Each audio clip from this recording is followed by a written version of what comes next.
मध्य प्रदेश की बात करें। मध्य प्रदेश में साल के अंत में विधानसभा के चुनाव होने हैं। इससे पहले दावों और आरोप प्रत्यारोप का शोर फिर से जोर पकड़ने लगा है। इस बार ब्यूरोक्रेसी के बहाने बीजेपी कांग्रेस आमने सामने है। कांग्रेस ने ब्यूरोक्रेट्स पर पंचायत चुनाव में बेईमानी करने का आरोप लगा दिया।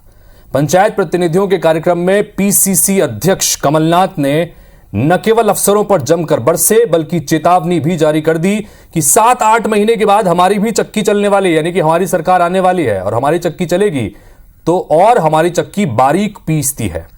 जिस पर बीजेपी ने पलटवार किया कि जनता सब समझती है आप किस तरह बिन पानी के मछली जैसे सत्ता के लिए तड़प रहे हैं।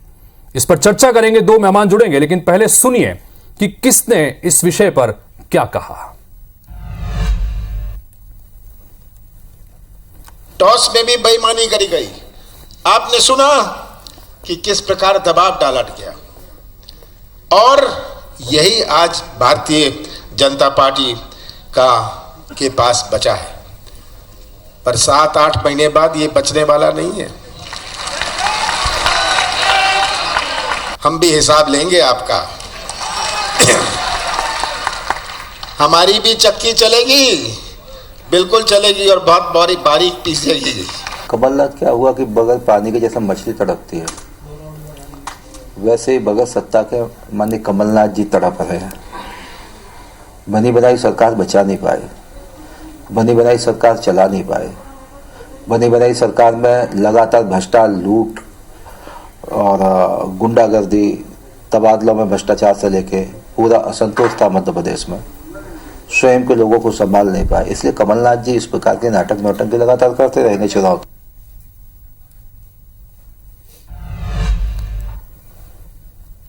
तो ये पहली बार नहीं है। मध्य प्रदेश में ब्यूरोक्रेसी को लेकर लगातार इससे पहले भी बयानबाजी होती रही है और ब्यूरोक्रेसी निशाने पर रहा है, चाहे वो सत्ता पक्ष की बात करें या विपक्ष की बात करें। और एक बार फिर से चूंकि इसमें बड़ा बयान दिया है कमलनाथ ने, आपने सुना और इस पर रिएक्शन भी है। इस पर बातचीत करने के लिए 2 मेहमान जुड़ रहे हैं। कांग्रेस पार्टी के प्रवक्ता रोहित नायक और भारतीय जनता पार्टी की प्रवक्ता नेहा बग्गा, आप दोनों का बहुत बहुत स्वागत है। नेहा, सबसे पहले आपसे ही शुरुआत करना चाहेंगे, जानना चाहेंगे नेहा जी कि जिस तरह से कमलनाथ ने एक बार फिर से ब्यूरोक्रेसी को लेकर निशाना साधा है, इस पर क्या कहेंगे आप? वो सीधे सीधे ये आरोप लगा रहे हैं कि ब्यूरोक्रेसी का इस्तेमाल बेजा तरीके से यहां पर हो रहा है, हमारी सरकार आएगी तो हम सबको देख लेंगे। वो पेज करिए, उनका मोबाइल तो बंद ही है। जी नेहा जी, सुन पा रही हैं आप मुझे? ठीक है, नेहा जी से संपर्क हमारा हो नहीं पाया। रोहित नायक हमारे साथ में जुड़े। रोहित, आप तक आवाज पहुंच रही है मेरी? जी मैं सुन पा रहा हूं। रोहित, आपसे ही चलिए शुरुआत करते हैं। क्यों आपको ऐसा लगता है, कांग्रेस पार्टी को ऐसा लगता है कि ब्यूरोक्रेसी का बेजा इस्तेमाल राजनीतिक फायदे के लिए यहां पर किया जा रहा है? देखिए, प्रशासनिक ढांचा जो होता है हितेश जी, वो सुविधा के लिए होता है। आप जनसाधारण को किस तरीके से उस ढांचे से प्रभावित कर सकते हैं पॉजिटिवली, असुविधा पहुंचाने के लिए तो प्रशासनिक ढांचा होता नहीं है। जब चक्की की बात होती है तो चक्की में बांट और छलनी होती है। बांट जो है वो प्रजातांत्रिक और लोकतांत्रिक ढांचा है और जो छलनी है वो मुझे लगता है कि प्रशासनिक ढांचा है। यदि बांट सही से पीसेंगे, महीन पीसेंगे, तो छलनी से भी छनकर जो सामग्री है, खाद्य सामग्री, वो बाहर आएगी। ये निचोड़ है बात का कि अगर ये प्रजातांत्रिक रूप से अपने आप को सक्रिय और सक्षम बताते हैं तो इनको मंच पे से जो प्रशासनिक ढांचा है, अमला है, उसको धमकियां और उसको निष्कासित करने की आवश्यकता क्यों पड़ती? ये अनियंत्रित हो चुकी है सरकार और इनका नियंत्रण प्रशासनिक रूप से बिल्कुल नहीं बचा। नहीं, लेकिन रोहित नायक जी, आप ये कह रहे हैं कि क्या जरूरत है कि धमकियां देने की जरूरत पड़ती है, लेकिन जिस तरह से कमलनाथ जी ने बयान दिया है, क्या ये धमकी की श्रेणी में नहीं आता? सीधे सीधे ये कहना कि 7-8 महीने रुक जाइए, हमारी सरकार आएगी, हमारी चक्की और बारीक महीन पीसती है, इसको किस तरह से लेंगे? चेतावनी और धमकी में अंतर होता है। यदि हम अभी सत्ता में होते तो इसको कहा जा सकता था कि धमकी है। अगर हम सत्ता में नहीं है तो हम तो चेतावनी दे रहे हैं ना कि आप अभी भी अपने तौर तरीके सुधार लीजिए। आप अगर देखें जमहूरी मैदान का, अगर आप आंदोलन देखें, वहां पर जब तक 2 रात ठिठुरते नौजवान पड़े रहे तब तक वहां पर प्रशासनिक रूप से ना पुलिस थी, लाखों नौजवान, 10 लाख नौजवान थे, लेकिन क्या वहां पर पुलिस अमला था? लेकिन जब आज उनको महाराणा प्रताप जी के लिए श्रद्धांजलि अर्पित करने पहुंचना था तो पुलिस ने उनको रोक लिया।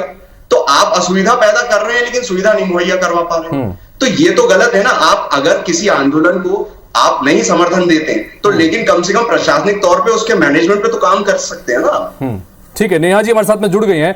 नेहा जी, अगर आप तक मेरी आवाज आ रही, जानना चाहेंगे आपसे कि एक बार फिर से कमलनाथ ने ब्यूरोक्रेसी को लेकर सवाल खड़ा किया, और सवाल ऐसा कि सीधे सीधे भारतीय जनता पार्टी का एजेंट बताने की कोशिश वो कर रहे हैं। क्या कहेंगे इस पर?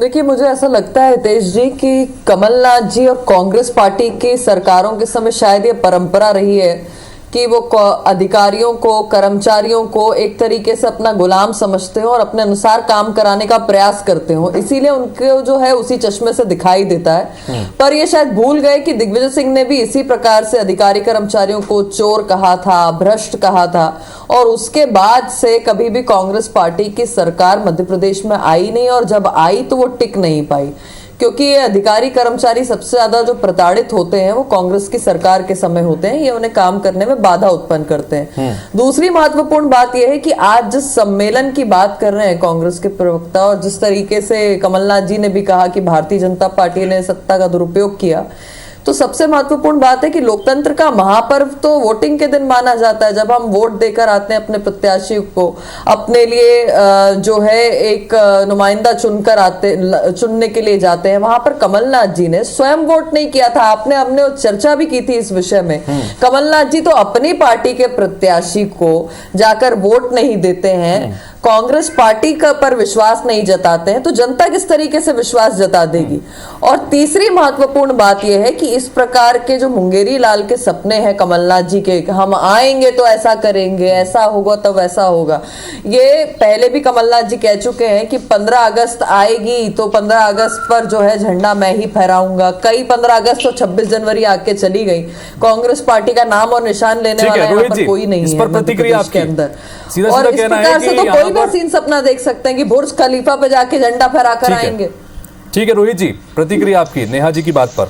देखिए, मेरा तो ऐसा मानना है कि प्रशासनिक तौर पे अगर हम दबाव बनाते हैं तो इसलिए बनाते हैं ताकि प्रशासन ठीक से काम करे। इसको ये नहीं कहा जा सकता कि हम गुंडागर्दी करते हैं प्रशासन के साथ। प्रशासन तो नियंत्रण करने के लिए ही है ना, और जनता की सेवा के लिए। और यदि हम उस दबाव को बनाकर लोगों तक जो सुविधाएं हैं, सरकार की जो नीयत जो साफ कर सकते हैं जनता की सेवा के लिए, तो सेवक तो हैं, चाहे प्रशासनिक लोग हों या प्रजातांत्रिक लोग हों, वो ढांचा तो सेवा के लिए बना ही है ना। अब ये बोला जाए कि हम तो भाई उनको धमकी देते हैं, दबाव बनाते हैं, तो हम ये जरूर कहेंगे कि हम दबाव बनाएंगे और जरूर बनाएंगे। तभी हमें लगता है कि सही तौर पे जो भी सरकार की नीति और जो भी हमने उनके लिए एजेंडा बनाया होगा जनता के लिए, आम जनसाधारण के लिए, वो सुविधा उन तक पहुंच पाएंगी सही हक हलाल से।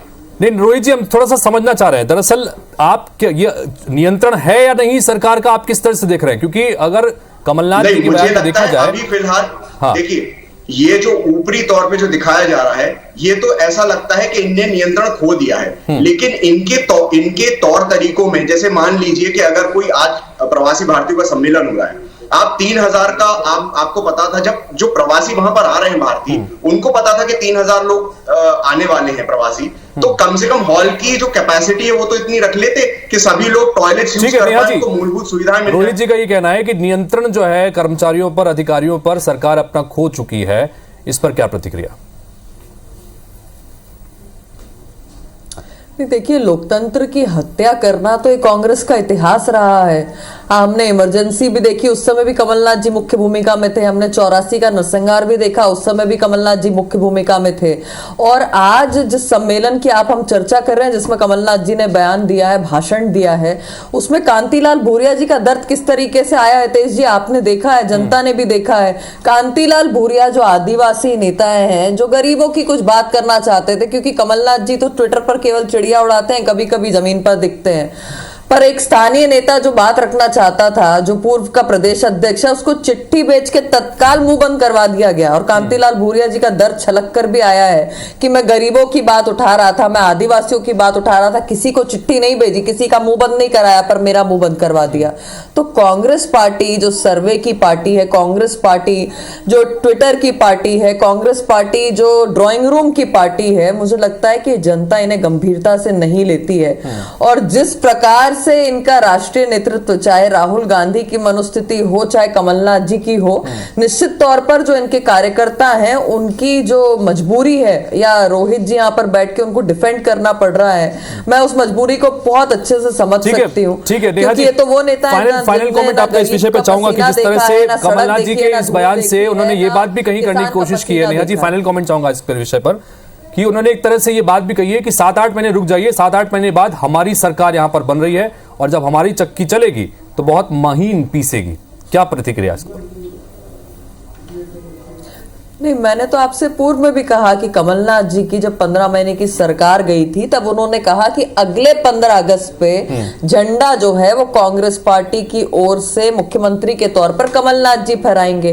तो इस प्रकार के मुंगेरी लाल के हसीन सपने देखने में कोई, मुझे नहीं लगता कोई बुराई है। देख सकता है, हर व्यक्ति देख सकता है। ये चाहे तो बुर्ज खलीफा पे जाकर झंडा फहरा कर आ जाए, चाहे तो यूएस में अपनी सरकार बना लें, और इस प्रकार की तमाम सपने देख रही है। दूसरा एक फाइनल कमेंट के रूप में आपसे सवाल ये बहुत दूर है कि इससे पहले दिग्विजय सिंह की सरकार जाने में भी इन अधिकारी कर्मचारियों का एक बड़ा रोल था। क्या आपको नहीं लगता कि अगर इनकी नाराजगी इसी तरह से बयानबाजी के रूप में आप लोगों ने मोल ले ली तो दिक्कत खड़ी होगी? Final comment.